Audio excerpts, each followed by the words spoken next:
Welcome back, everyone, to R2Kast number 109. They're going out every 3.5 days now, and it's pretty rapid. You've got to be filming quite a lot every week. So, meeting a lot of folk back in 2001 when it's... nope, that's not how long it's been going. 2021, when it started, it was like you could film 5 episodes and you'd already bought yourself the best part of 3 months. So now it's very much a lot of episodes coming fast. So I hope you are enjoying it. Last week, or 3 days ago, I guess, we had Sophie Gregory. So for those of you that follow Sophie on Instagram, Farmer in Training, interesting to hear her story. And if you don't follow her, it was really good. She spoke a lot about organic dairy farming.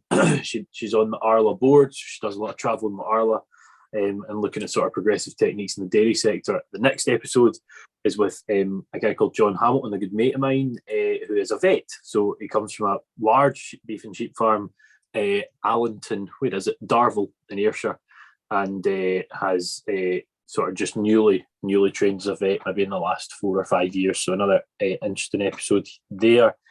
Today, however, we have a bit of a celebrity, I think it'd be fair to say. She's smiling off camera. I don't know if she agrees with that, but I would say that's pretty true. And Aimee Budge. So we're speaking to Aimee from Shetland today. Aimee, would you like to say hello?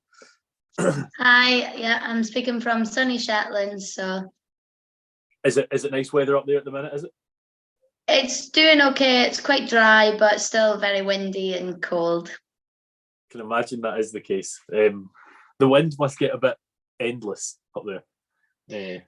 Yeah, it is really endless, and it's so strong up here. Like down on the mainland, you go and they think it's windy, but you're just thinking it's a nice breeze.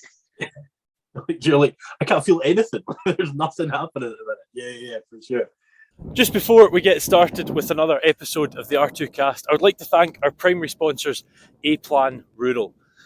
A-Plan Rural are heavily involved on the social media scene in the ag space with 120,000 followers on Instagram. They use this following to host social media takeovers with farmers throughout the country to showcase their stories. They also post to their rural community blog with further stories about these people in the industry. On top of this, they like to support initiatives that are championing the British agricultural industry, such as myself. So thank you to A-Plan Rural for that.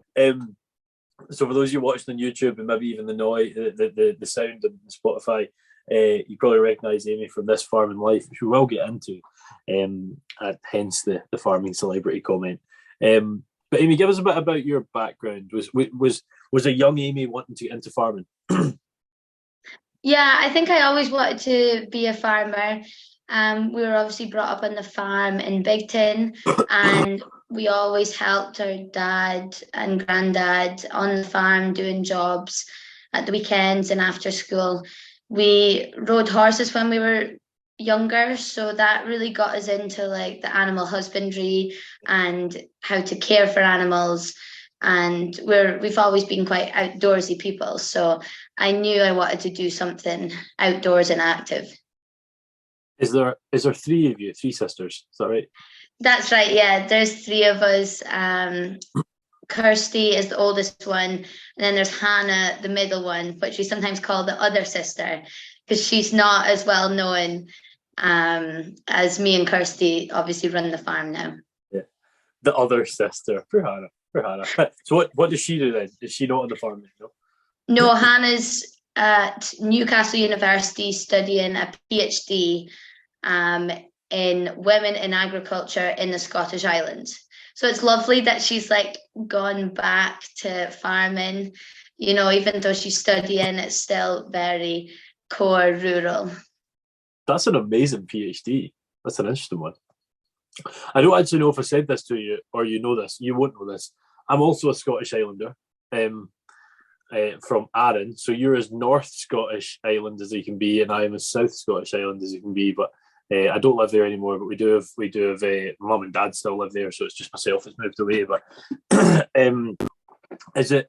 So it's you, Kirsty, and your mum run the farm. Is that right? Yeah, me and Kirsty run the day-to-day, and then Mom has a full-time job with the farm, and she helps. She does the jobs and takes holidays at lambing time and those kind of things. That's it, a busman's holiday proper. Yeah, you get 2 weeks off to work 3 times the hours you do when you're working. Yeah, it's been quite funny. I mean, I'm obviously lecturing, and the holidays just play into perfect for lambing time. And when the timetable's finished, which is about this time, Mum's like, "Oh, have you got a timetable yet? Have you got a timetable? When are we getting you at lambing time?" Maybe I just want a holiday one day, Mum. But apparently that's not for happening. So yeah, have you still got horses? Yep. Me and Kirsty have our own horse, and then we've got some of our friends' horses that live on the farm as well. Or do you do like livery type thing? Yeah, just to close people, because sometimes horsey people are very hard to deal with. I've not personally been on livery yards, but I've experienced some livery yards where there's some difficulties, yes. Sometimes easier to keep it to closer folk, absolutely. So tell us about the farm. So we've got 80 short-term cross Solaire cattle and about 300 Shetland cross Cheviot sheep and about 300 pure Shetlands, and then we grow 50 acres of barley, spring barley, and usually about like 20 acres of forage rape as well to feed lambs on the back end. And that's always quite something interesting to me. Like when you think, just coming from down here, shall we say, when you think of Shetland, you don't think of arable growth. It's just not what springs to mind. Is there a lot of that on Shetland? I wasn't going to say the island because there's loads of them, but Shetland in general. Yeah, it's quite unusual to have arable ground. We are quite lucky because in the south end of Shetland, it's really quite fertile and flat. Whether if you go up north, then that's where the kind of stone and hill country is, stone and sheep country. So people will have their good fields, but mainly just for silage and things. So we're just lucky where the farm is. It's quite fun getting a combine up there. How long is the boat journey from mainland Scotland? It's 12 hours from Aberdeen. Oh my God. Yeah, we usually choose to fly because it's only an hour to Aberdeen or Edinburgh or Glasgow, so it's so much better. God, I always thought I was a bit hard done by with the 55 minutes over to Arran, but 12 hours, Christ. And how often's that boat going? Is it like once a day, or how does that work? Yeah, it goes every day, and there's flights, like there's plenty of flights, but it's quite expensive as well. Yeah. So that's, it's hard. How much is it? How much is what, sorry? Either the boat or the plane. Either. The boat, it's like £30 to walk on, and then you've got £100 for a cabin, because you can get these pods, but then they're not very comfy. So we always usually get a cabin. So that would be like £260 return. And then the flights are generally £150 return. Yeah. So it's a bit of a joke when you can get like a £40 flight to Spain or something. Yeah, well, this is it. I mean, like I'd never heard of Skyscanner until a few months ago, and someone told me about it, and I was like, "Oh, let's have a look." I'm probably going to find flights for £100 or whatever. And it's like every day it changes. But yesterday Vienna was £9, and I'm like, "What? How is this happening? How is this company making any money?" I know. Yeah, it's such a rip-off trying to get to Shetland. Yeah, it makes it exclusive. So. Was it 80 cattle you said, and about 600 sheep? Is that right? Mm-hmm. Yeah. So quite a major enterprise. And it is anything lambed inside, or is it all lambed outside, or is there a split? What's the sort of crack there? We used to lamb outside, but last year it was really bad weather, so we usually raddle our sheep, so we took the second week and the third week inside, and then this year we took them all inside. It's been a really crap season. Like we just had no grass. We're still feeding our yows, and it was meant to be really bad weather, so thankfully we had the space to take them inside. So that's been a bit more hard work, like you have to check them more and penning them up and that kind of things, but I think we've come out better off. I would just like to quickly interrupt the show for a minute to give you some extra information on our primary sponsors, A-Plan Rural.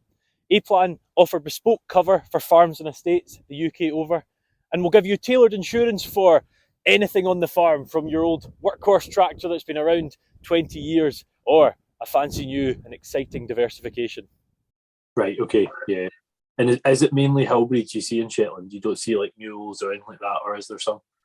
Yeah, mainly hill breeds, mainly Yeah. our Cheviot, and Shetlands. There's a few blackies, but not that many. Are Shetlands quite good mothers? They always strike me as that. Yeah, they're good mothers, but they're really hard to keep in. It's quite often the trade-off, isn't it? Blackies are good mothers, but Christ almighty, keeping them in is no easy task.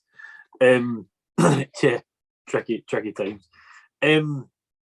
So as a youngster, you knew it was some kind of outdoorsy thing, whether that was agriculture, horse-based or whatever. That was sort of still to be seen. But was Shetland always going to be where you wanted to be? I'm not sure. Like, I think I really enjoyed my time at Crabeston when I went there. And then I think I would love to have gone to travel maybe. But really, I think I am a home bird, even if I don't want to admit it. Yeah. And yeah. I would say actually, like lockdown, it was quite good. And it's kind of made me realize that I'm a bit more content here. Like as I get older and things, I realize what a beautiful place it is. Yeah, it is gorgeous. I mean, seeing the photos, it's bliss to look at. Like, tell us about Crabeston. Tell us about your time at university. It was really good. I'd encourage anybody to go. The best education I got though was I worked on a farm. Yeah. Because college was only like 2 or 3 days a week, and I just couldn't cope with that. Like I like to be busy, like to get on with things.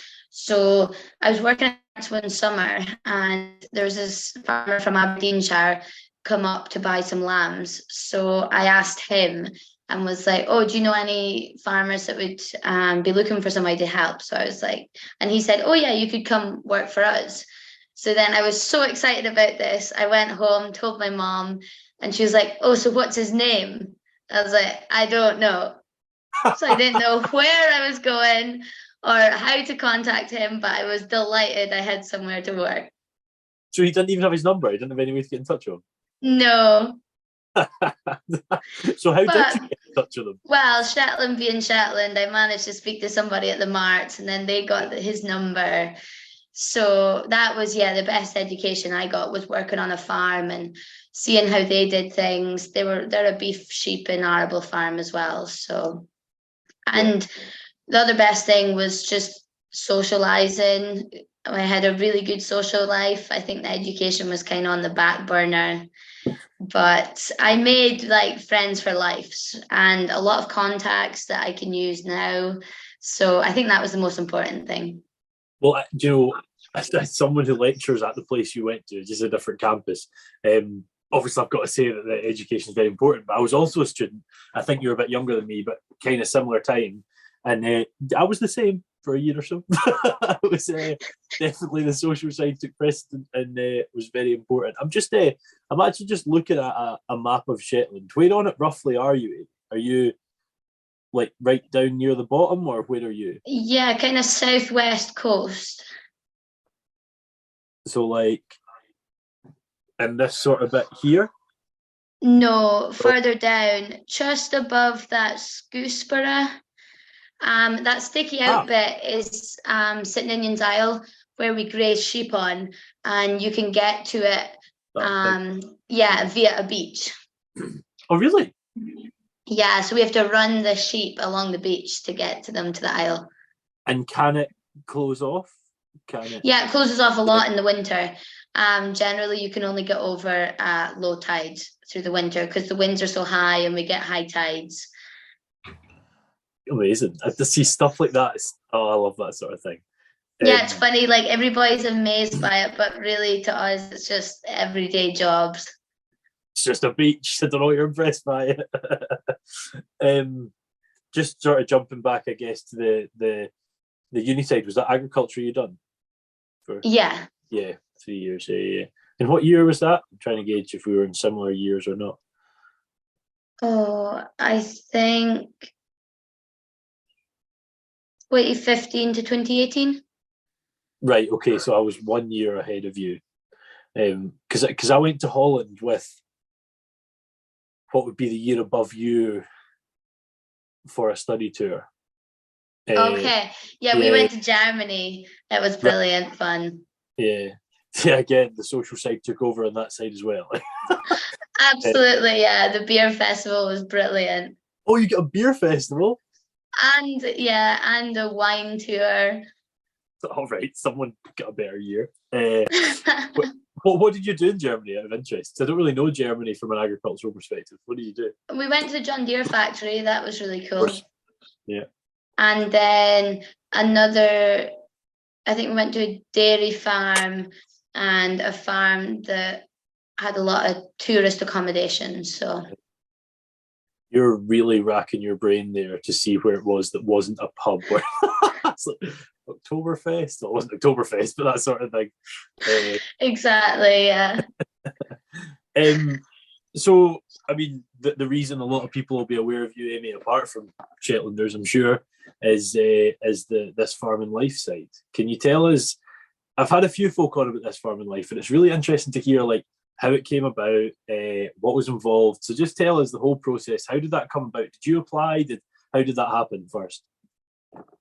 So I think because we kind of got well known through being a monitor farm.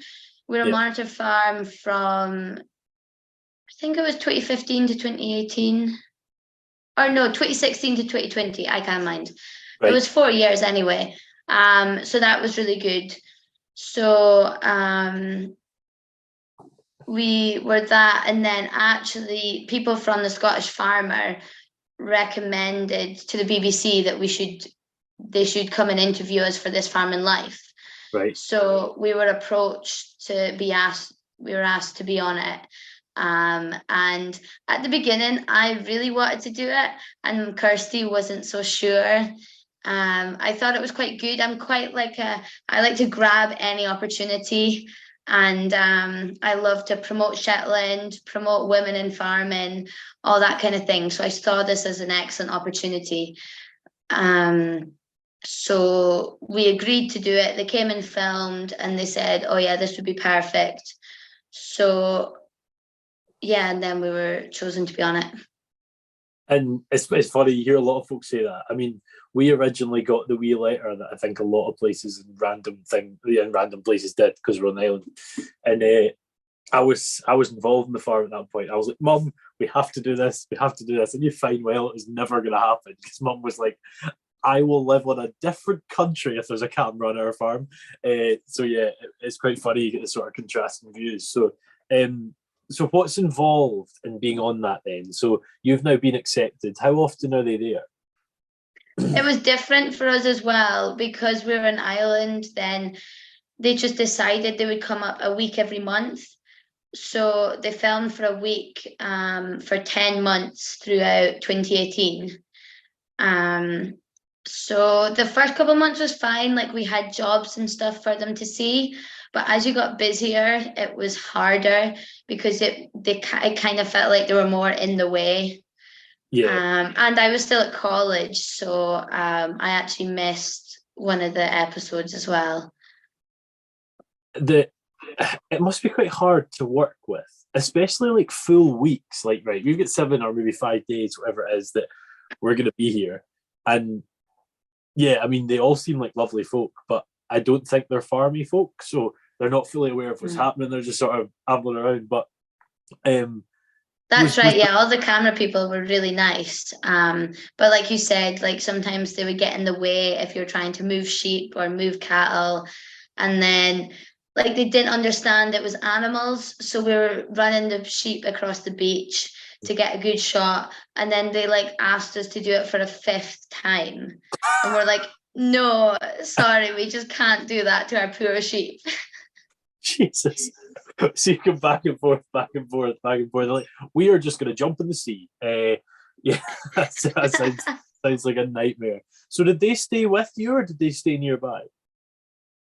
No, they stayed nearby, which was fine. And then we just phoned them if there was anything happening in the night or that. Whether because that's what, they said that's what normally people do on the Scottish mainland and things. They'll just phone them up and say, oh, we're doing this job, then come along. Whether we were having to schedule our stuff for them. Aye, because they sort of had to do it at that time. Yeah, that makes sense. Quite frustrating, actually. Quite frustrating. Did you enjoy the filming process? So I would say Kirsty was a lot better at it. I was still at college, so I put a lot of pressure on myself to look good, and I just got very frustrated if things, because obviously we're farming on an island, it's not perfect. So, but I really wanted everything to be perfect. So I probably I felt myself getting more frustrated than what she did. I wish I was a bit more laid back, but I was quite young as well. So that was kind of difficult. You would have been. That's what, 5 years ago? Yeah, I was 21. Yeah. Oh, so we're the exact same age, right? Okay, I thought there was a slight difference. I get that. I think this farming life's been around for, was it 2016, the first year? Something like that, I think we were second or third series. It's been around for a while, and it's sort of normalised the fact that nothing's perfect. And everyone that gets involved now isn't everyone has to be perfect. But at the start, that wasn't the case. That wasn't the narrative that was there. Folk were like, we've got to do everything perfect. And especially at your age, as a really young age to be involved in that. So I totally get why that was sort of pushed so much. Yeah, it'd be quite an interesting one. And the one thing I love asking people is, how did it feel sitting down to watch for the first time? Because you didn't know it was coming out, did you? No. Well, we did actually. It was lovely. We went down to Glasgow and watched the first episode with the other families that was on it. Ah, got you. So that was really good. But then that kind of turned into a bit of a party, and we drunk the BBC out of Prosecco. So that kind of calmed the nerves a bit. Well, that's it. I can imagine. There's a theme here, isn't there? There's a theme. Yeah,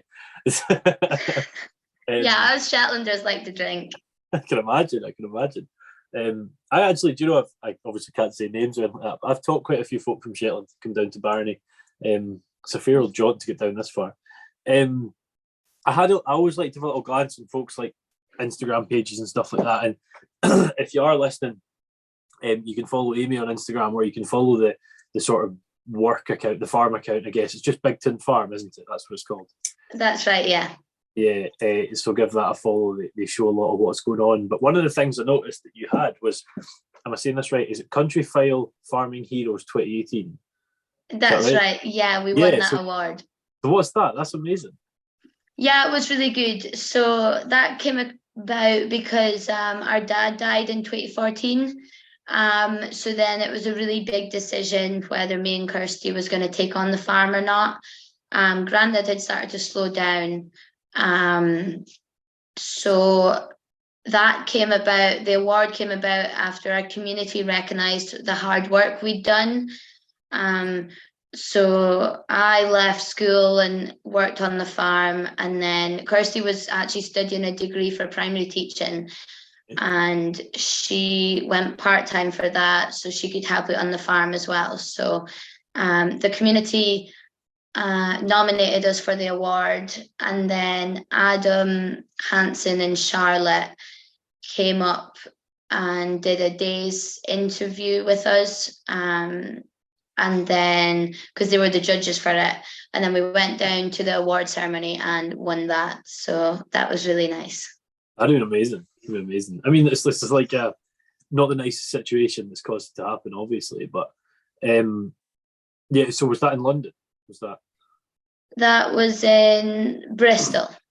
Right. And when you were going down, did you know you were going to win? No, we knew we were a finalist. There was 3 finalists. Right. That's exciting. That's pretty cool. Yeah, it was amazing. It was such good recognition for our hard work, and yeah, it was a great feeling to win. And when did you leave school? What age were you? 17? 17, yeah. Yeah. That's a hard age. Like, and this is maybe you don't want to answer this question. I mean, don't feel you have to. But when something like that happens, like you lose your dad, it's a massive thing.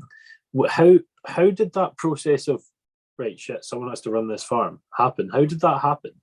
Was it just like that, and you were like, we're going to do this, or was there a period of, I think, yeah, there was just a huge period of like emotional and grieving, but like it was also, the farm was good, like it made us get out there, get on with things, like that animals weren't going to feed themselves. I had applied to Craveston, or I was going to apply to Craveston, so I knew that I wanted to be farming. I wanted to come home and farm. So I think, like, because that was already my plan, I was thinking, like, it was just a natural decision to take on the farm. So it's been in our family for like 5 generations as well, so it feels like it just kind of carried on. Yeah.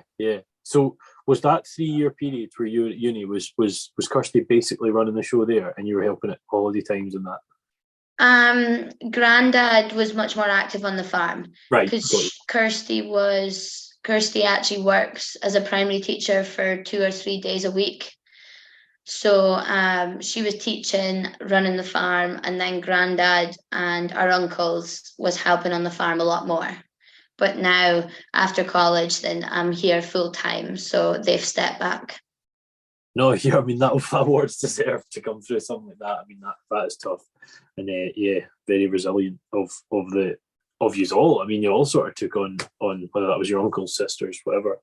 Are you involved in Young Farmers? Yes, I started Young Farmers when I was at college because we didn't have a Young Farmer Club up here. So I joined Geary Young Farmers. So that was like great fun. I absolutely loved it. Like meeting new people, meeting like-minded people. It was just such a nice feeling compared to like, I did feel a bit isolated when I was younger, like being interested in farming. There really wasn't many young people involved. So that was really good. So then when I came home after college, I was desperate to set up a club in Shetland, because I suppose then like you could see some more young folk being interested, like going to the marts, there was more people there, going to shows, there was some folk keen. So I did feel like it would be something like valued and have interest in Shetland. So we started that in 2019, and yeah, it's been really good. We've got about 30 members, and I've been the chair and the secretary of the club, and now I'm just a committee member. So that feels good, but it's sometimes kind of very hard to take a step back. It's do you know, there's quite a similarity there. I mean, when I went to uni, I was in Ayrshire. It was Ayr I was at, and there was like Chris Rhodes and Mauchline and Ayr and all that sort of thing. And I went to 2 Chris Rhodes spider. That was a random place to see a spider. 2 Chris Rhodes sort of like new members nights, and I was like, this is not for me. Like it's way too serious, because like in Ayrshire and Lanark, it's like a business. Like it's insane. And fair play to them that do it. Like I don't know how they have a job and do that, but anyway, I was like, nah, this isn't for me. But I went back to Arran and I started a Young Farmers, and that was 2015. And I sort of I was chair, secretary, and treasurer for like a year and a half or whatever. And we got it going, and it went for a couple of years, but absolutely did not continue like your guys has. I mean, I think it's pretty much done now on Arran, which is a shame. But I was so impressed at the opportunities it offered. Like it was amazing. And now you guys are affiliated. That means that like you've got contacted down here if you want. You can come to so many things. You can organise your own things. And I do follow sort of what goes on a wee bit, just because some of the students to see what's happening. You're doing a lot, like, which is good. Yeah, we've been quite active recently, and COVID, we were quite active through COVID, just doing Zoom things, and Shetland kind of opened up a bit sooner than on the mainland, so it meant that we got together quickly, and we're just really focusing on the young people and wanted to keep them going through COVID as well. And then one of our biggest achievements was we came runners up in the Club of the Year competition in 2021.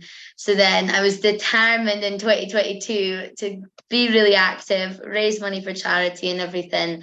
And then we won the Club of the Year in 2022, which was actually a bit better because it meant there was club members at the Highland Show, and we went out and celebrated that, which was just amazing. I hope you've kicked your feet up and got comfy and enjoying another fantastic episode of the R2Kast with another really interesting guest. I would just like to quickly take another second to plug the sponsors of the show today, the Scottish Farmer, and I would strongly advise you to go out and pick one up this week and see even more of the fantastic people that are in our industry. I didn't realise you won. I knew you were runner-up. I didn't realise that. That's amazing. That's brilliant. You'd only existed 2 years. That's fantastic. Yeah, no, that was a really good achievement. The Highland Show, will you be there this year? No, actually, I usually take my horse down. I've done that back for the past couple of years, which is great. Like, it's a brilliant atmosphere to ride at. Sometimes it's a shame when my classes are on the Sunday, though, after like 4 nights of going it can be a bit hazy. But this year, my sister's getting married. Okay. In August on the farm. So that's going to take up a lot of time in the summer. And she's having her henny the Highland Show weekend in Shetland. Oh, okay. Got you. Yeah. Excellent. Excellent. Which sister's that? Kirsty, the oldest one. Yeah, brilliant. That's exciting. Yeah, I bet there's some beautiful places up there with some gorgeous sort of coastal views for a wedding. Yeah, the pictures are lovely. Yeah, I can imagine. This is a really random question, and for someone from Shetland, you're going to think, what a weird question, but you're obviously quite near the bottom, shall we say, the south side. How long, because I assume young farmers wise, there's people from all over. How long does it take you to get from where you are to at least central, So it would take about 25 minutes to get to Larwick, which is the main town in Shetland, which is kind of central. It's our main meeting point because it's probably about 25 minutes up north, and the same to the west. So it kind of fits in for everybody, but it is kind of a bit closer to the south. Right, got you. Yeah, because I mean, I'm pretty sure I used to think it was much bigger than it is. It's not, and there's a lot, like there's only really one island, isn't there? Like there's like inhabited anyway, one major one in the middle, or is that completely wrong? No, there is a lot of small inhabited islands as well. Right. There's the mainland, and then there's probably like 6 or something inhabited islands. Yeah. No, it's a place that I've always kind of wanted to go, and trying to sort of get in with the young farmers and see if they need someone up there. But no, it'd be class to go and just see the different life that another island offers, and it's almost like its own community up there. Cause so far, it's not like it's just like can swim over, So it's a sort of place in itself. But here it's been really cool to sort of hear the Shetland story, hear sort of your story and farming and how it sort of came about, Aimee. But there's 2 questions I ask everyone, absolutely everyone. And the first one is, where do you see yourself in 5 years? And the second one is, if you had any tips for people coming into farming, what would they be?